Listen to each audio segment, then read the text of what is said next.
Welcome back to Surviving in Alabama on this rainy, drizzly, kind of gloomy day. I really appreciate you joining me today. We're going to talk about this Power King stump grinder. But before we get into it, hit that subscribe button. Trying to grow this channel, trying to put out all kinds of content for y'all. If y'all hit that subscribe button, give me a thumbs up and send it to your friends. Let's talk about it. I have not washed it. It is just like it was when I used it last week. So this is a Power King 14 horsepower, got a color command motor. It's electric start, has a set brake, and the universal head on the front, so I can put like green teeth on it. So they had two or three different options on that.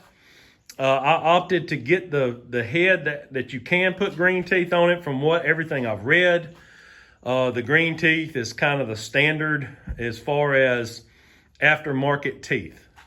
And so I was like, well, I definitely don't want to be bound to just buying Power King teeth. And I'm sure other teeth will fit. I'm just not really sure about that. So this is my very first stump grinder. Okay, I used it really good one time. I used it just on a little bitty stump, and then I ground a huge stump. That stump was really, really big. It was a big red oak.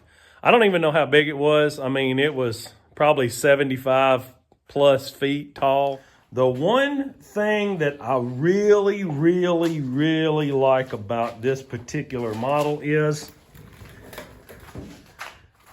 it is electric start. And when I was looking at the DRs and the DK2s and all these other stump grinders that I was looking at, to get to one that was electric start was a giant upcharge. I mean, so they were in the $2,500 range. And so I did take a military discount when I bought this, and it was roughly $1,900 out with tax and everything from Home Depot. So no complaints with Home Depot. They said it was going to take 2 weeks to get here. It really took like 8 or 9 days. So that really wasn't an issue. I got it in the box. I'll show you the box. It actually came in that box, which I haven't discarded yet, but I had no issues, no damage. So none of this model, I like the handlebars. Now the handlebars, when you grip them, let me show you.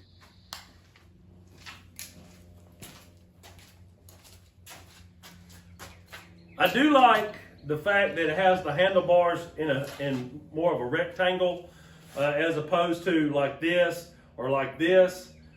You can grip it anywhere on the handlebar.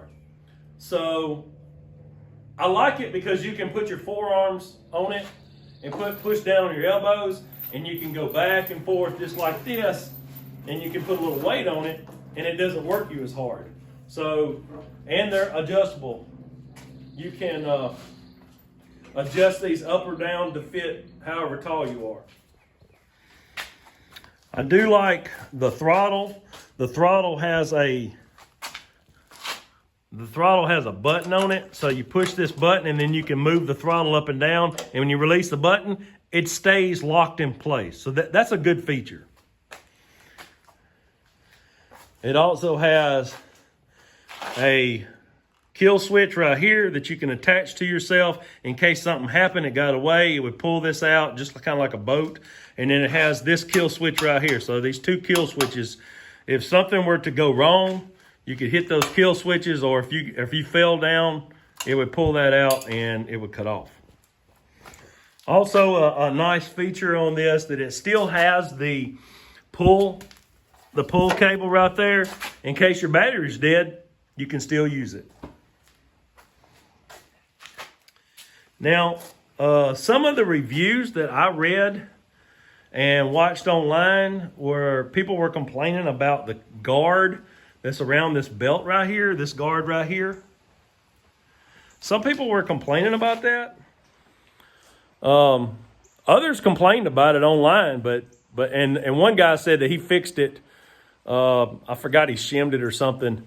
And he said that he after he fixed it, he didn't have any more trouble. But me personally, I didn't have a trouble with it. So I don't know if it was an issue from a few years ago that they have resolved. I have no idea, but I personally did not have that problem. Now this unit right here has a tongue on it where you can tow it with, not down the highway obviously, but you could tow it around wherever it is you're working. I hook it up to the back of my side-by-side and tow it around here, and it pulls just fine with no problem. However, it is recommended that you remove this tow bar every time you use it. And so the first time I used it on the little bitty stump, which only took about 90 seconds, but I did remove it. But when I went to do the great big red oak stump, I opted to leave it on. Now, I'm probably sure that that is not the safest way to do it, but I'm going to show you why I did it. The reason that I left it on there is because this machine is heavy. And so I left it on there so I could put my foot on it and push down. And so as I'm grinding on the stump, I put my foot on it and I just kind of went back and forth, and I used my elbows on the top. But if I just wanted to pick the machine up and get it off the stump, I just put my foot on it. Now, like I said, it's not recommended that you do it that way. I never saw anybody on a video doing it that way. That's just what I did. Take it with a grain of salt. It just worked pretty well for me. I think I may have covered all the bases on the stuff that I like about it. Now I'm going to tell you a couple of things that I don't like about it. This right here is the brake handle. Now, when you want to lock this left tire, you lock it into place, and that helps you pivot. You pull this up like this, and it's, depending on how you have it adjusted, it's a little tough to pull, but that's okay. And it locks that tire down, so that tire's not moving now. But what I don't like about this brake is, see this right here? See, that right there is the adjustment for the brake. And so while I was using it, it kept wiggling loose and would come out of adjustment, and then the tire would essentially become unlocked even though I didn't want it to be. So I don't know if that just needs to be used. After I figured out what was going on, I was more aware of that. So when I would go to set the brake and all, I would tighten this up and then pull it back, and then it was no more problem. But I don't know if I could put a spring on it or something to give it some tension. Maybe.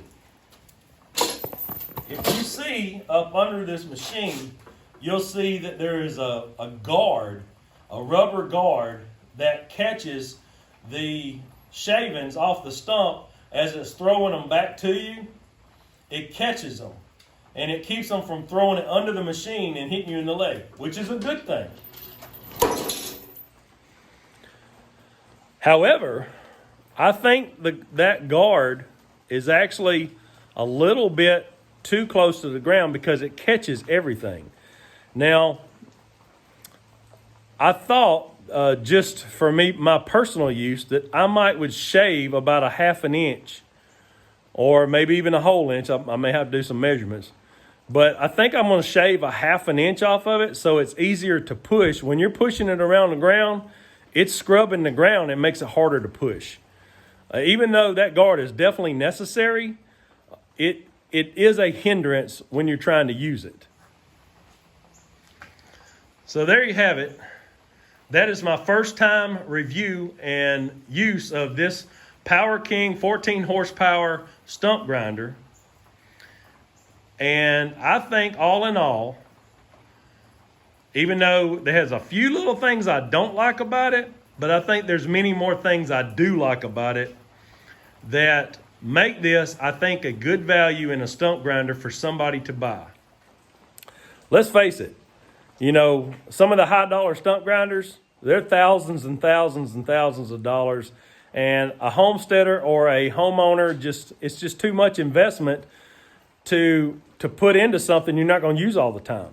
So just this Power King definitely fits the bill if you need something around the house. So I'm going to give it a thumbs up, and I'm going to give it a A-, because although it's not an A+, it's still a very good value for what you get. It works well, and I haven't had really any major problems at it at all, and I like it. Thanks for joining me today. I really appreciate you stopping by, taking the time out of your day to watch these videos. Don't forget to like, share, and subscribe. It really helps support this channel and so I can put out good content. God bless.